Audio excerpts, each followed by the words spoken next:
I recently started reading the Pathfinder 2e core rulebook in preparation for a possible campaign. I have not done any play testing with any of this. I've only read the book. I've never played Pathfinder, but I have some thoughts about some of the things I find interesting in this book. Let's get into it.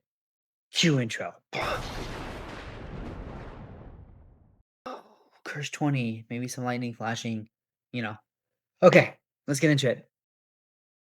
At number 1, we have the 3 actions you can do in initiative. So let's compare it to D&D 5e. In 5e, you have an action, a bonus action, and movement, and a reaction. In Pathfinder, you have 3 actions. Now, you have to use an action to move, to stride is what they call it. You have to use an action to strike, and you have to use an action to cast a spell. Um, kind of. Some things take 2 actions or 3 actions to do. So something like swinging your sword at an opponent is 1 action, that is a strike. Casting a cantrip is 1 action, but casting a level spell is 2 actions, and depending on the power of the spell or the thing that you're trying to do, it can be up to 3 actions. So if you want to cast a cantrip and a leveled spell, that's fine, you can do that, but you can't move and you can't take a weapon attack. You also, having a shield doesn't add like an automatic +2 to your AC. You have to use an action to raise your shield. So if you're like a fighter and you want to get a bonus to your AC for the round, you have to action raise your shield. And then you have to use an action to stride to get close to an enemy. And then you can use an action to strike. If you're already close to the enemy, you can use 2 actions to strike. And if you don't care about the extra AC, you could use all 3 actions to strike with um negatives to your attack with every corresponding strike therefore after. It's pretty interesting. It's a little complicated, but I could see how it would add to the tension of the game. At number 2, we have spells. I like the way that they separate and break down spells in Pathfinder. It's interesting. Um, I don't know how different it is from D&D 5e, but this is just something that I picked up from the book. I like how there are 4 magic traditions. You have arcane, divine, occult, and primal. And then I like after that, there are the 4 essence of magic. You have matter, spirit, mind, and life. And so they all do different things within the 4 traditions and the 4 essences.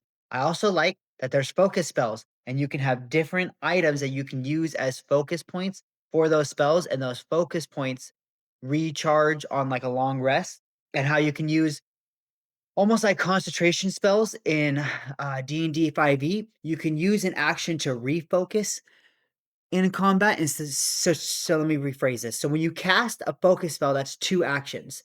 If you lose focus on it, it's only 1 action to refocus that spell in your next round of combat. I think that that's um, an interesting way to do that and adds a little bit different gameplay than how 5e has it, right? Where if you lose concentration, you have to recast that whole spell, and that's your like whole full action in 5e because you can't cast like a level spell as a bonus action most times, you know. I do like how you can build different focus points in, so you can have 2 or 3 different areas where you can focus your spells on.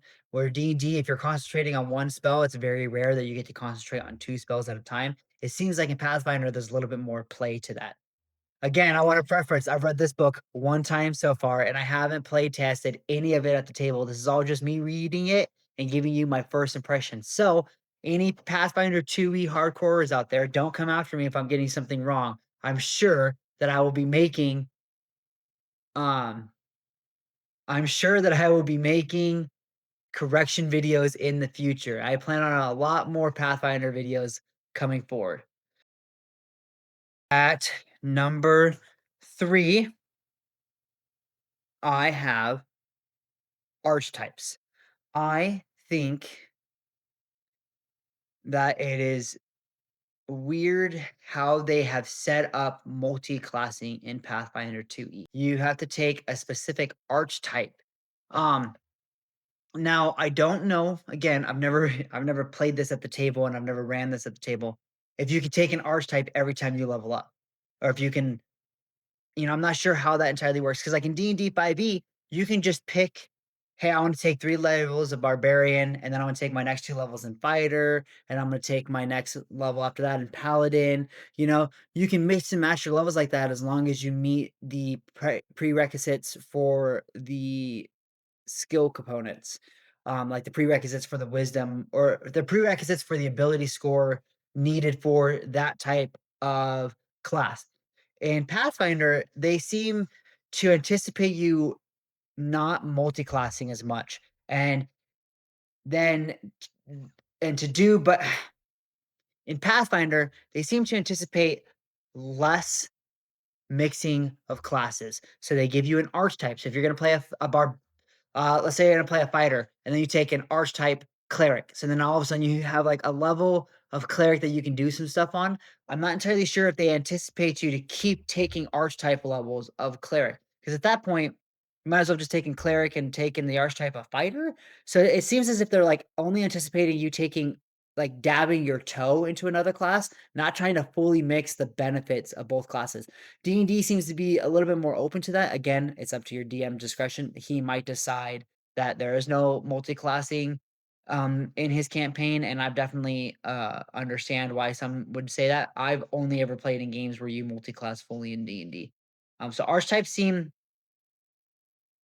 I don't know. I'm not sure. They seem a little bit more restrictive than just pure multi-classing like D&D 5e. And I haven't seen anything in the book that says you can't just multi-class levels. But they specifically put archetypes in there to give you some bonuses of a different class. It's almost as like again, if they don't anticipate you multi-classing uh fully in Pathfinder. From archetypes, we go directly into subclasses. I'm gonna preface this a lot. I've read the book once. I could be missing something. I could not be understanding something completely. From what I can tell, there doesn't seem to be set subclasses like there are in D&D 5e. In the 2014 rulebook of D&D 5e, most classes at level 3 pick a subclass. Um, if you're a cleric, you'd pick your domain or something like that. If you're um a wizard, you pick your school. If you pick um, a bard, you pick what type of college you go to, things of that sort, right? Um, Here in Pathfinder, you kind of just have multiple at each level that you get something at. You get different feats that you can take. Pathfinder has way more feats, way more different types of feats than D&D does. They have your ancestral feats, your class feats, your general feats, your skill feats, right? And these are all different things at different levels you can get. And the mixing and matching of those feats as you level up builds out different quote unquote subclasses. There's not just a subclass, which then has like a list of spells you have access to, right? And it changes per subclass. You just pick what best fits what your character is going for as they level up. You just pick the feat as they level up, right? So if you're looking right now at like the bard class at level 1, you just choose a bardic feat. And then at every even level from there on out, you choose another feat that adds the flavor that would correspond to whatever type of narrative you're trying to tell with your character. So, like when you hit level 2, you could choose between like a cantrip expansion where you get more cantrips, or esoteric polymath, inspire competence, lore master, etude, or multivarious mute. And then like every other 2 levels from there, you would pick between a list of feats, and that's kind of how you build your subclasses. I'm not making a better or worse video. I'm just giving my thoughts. I think it's a cool concept to be able to have more integration, more variety, and not be so set in the subclass that you picked. Like, I want this type of feat now, but in 2 levels, I might pick something completely different because it fits more with what my character is going through in the moment. I am interested to see how that works playing a long-term campaign in Pathfinder. From there, let's talk about the skills. The skills in D&D, this is gonna be kind of like a two-parter one. Let's, I like how they have the training levels. There's untrained, trained, expert, and master. So in D&D, you could have a proficiency in the skill or double efficiency, otherwise known as expertise, right? Um, in Pathfinder, you could be untrained in a skill, trained, an expert, or a master, right? And they they all give you extra pluses, like a +2 to a +4, a +8. You know what I'm saying? And I think that's kinda cool, where it goes further than the proficiency and expertise in D&D, but it's also a lot more confusing. It's a lot more for you to keep track of, and that leads also, like I said, it's a two-parter into the skill tree. The skill tree in D&D has 18, and those 18 are, and as I read off the page, athletics, acrobatics, sleight of hand, stealth, arcana, history, investigation, nature, religion, animal handling, insight, medicine, perception, survival, deception, intimidation, performance, and persuasion. Those are your skills. Pathfinder, your skill trees are, once again, as I read off the page, acrobatics, arcana, athletics, crafting, deception, diplomacy, intimidation, lore, medicine, nature, occultism, performance, religion, society, stealth, survival, and thievery. Some of those are interchangeable, athletics versus athletics. Some of them you can kind of see the corresponding one from D&D's history to Pathfinder's lore. And then you have one like society. That's actually pretty cool. I like that, to be able to see how you're doing well in a social encounter. Maybe you're in some fancy dinner and you're trying to act like you belong and infiltrate like a high class society thing, right? Or maybe you're trying to act like a pirate on the ship and act like you're one of them. Can you fit into the how good are you fitting into how good are you into fitting into their society? I think that's a really cool um one to add. I do wonder though, with less things on the skill tree, how easy it is for the DM, or should I say the GM, to decide which one the player should use in the moment. I like the depictions of the ancestries. I really like this one's going to be a short entry. I really like the way Pathfinder writes things out.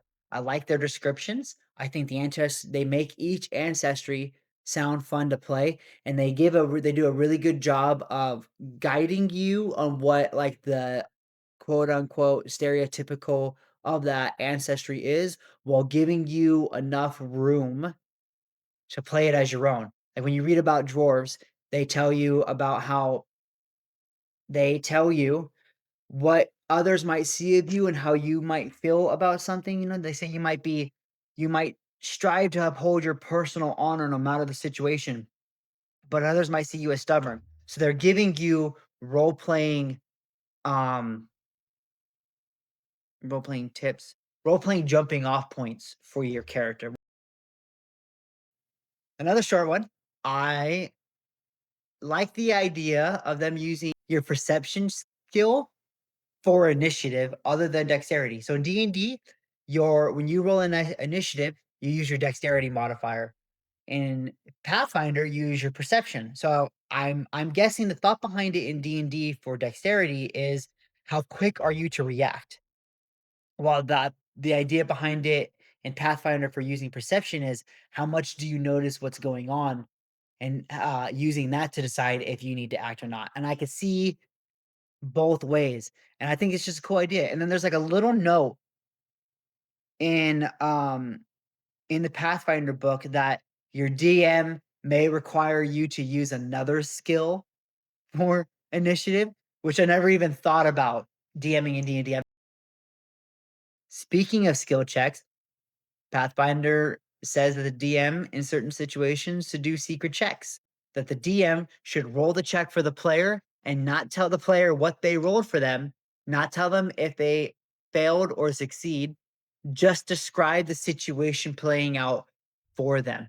And it even says that there are in certain situations of the book, the rules call for a secret check, that it has to be a secret check. I think that that's cool. That might be something that I steal for my game that I'm currently running in D&D. Be like, "Hey, guys, I'm actually gonna roll the check for you, and I don't want you to know if you pass or fail. I just want you to know what happens." I think that that is awesome. I could see how, at least at my table, my players would hate that. So that's something I think that if we switched over to Pathfinder 2e, that they would have to get used to. The next on the list, hero points. I like hero points. So in D&D, you have points of inspiration, and you normally just use them to roll with advantage. Now, I've seen other DMs give them for other abilities, like you can use a point of inspiration to get rid of, uh, like, you can use a point of inspiration to get rid of a death saving throw that you failed.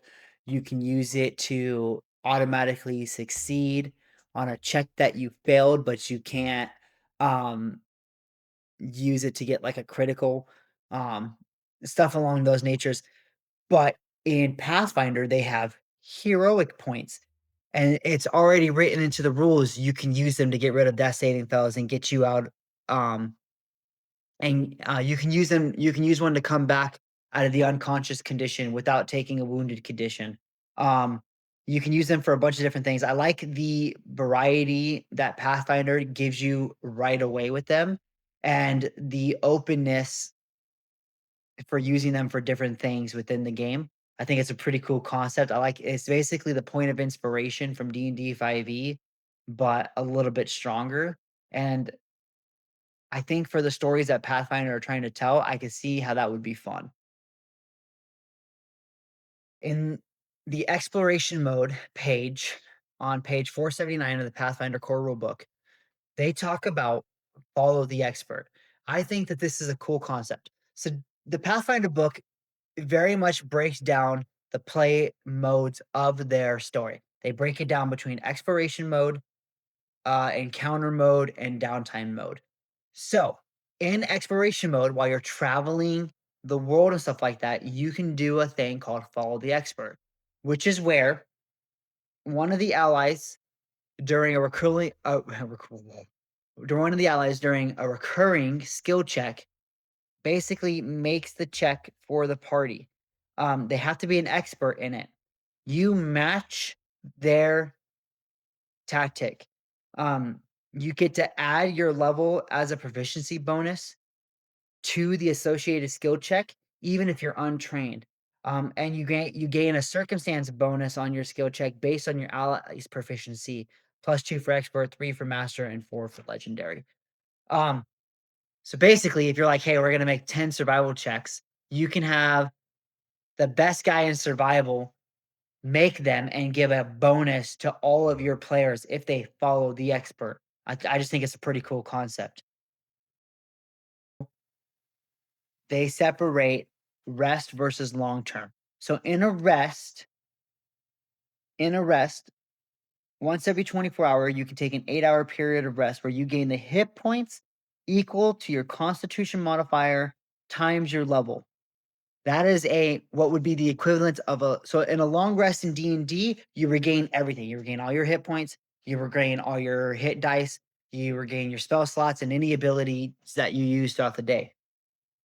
Pathfinder says you don't get everything back. You get this on a long rest. There is no short rest in Pathfinder. A long rest, an 8-hour period, or every 24 hours for an 8-hour period, you get a certain amount of health back. And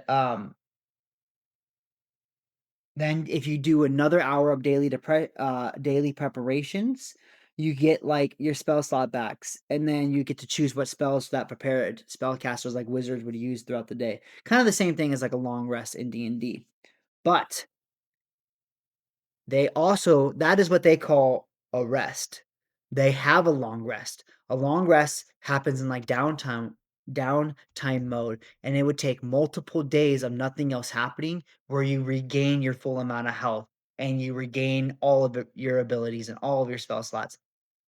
I think it keeps the game. So in D&D, one of the issues is you can have a huge boss fight and damage your characters and make them waste all of their resources. But if they can find a way for their characters to take a long rest, If they find an inn and they go and sleep, they get all of it back.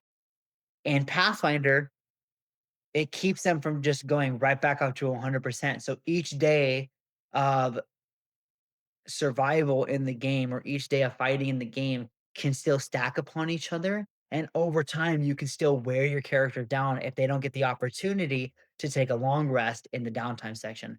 Again, I'm not sure how it would exactly work at the table, but I like the differences between the two. And our last one, we'll make it quick. Our last one is skill checks.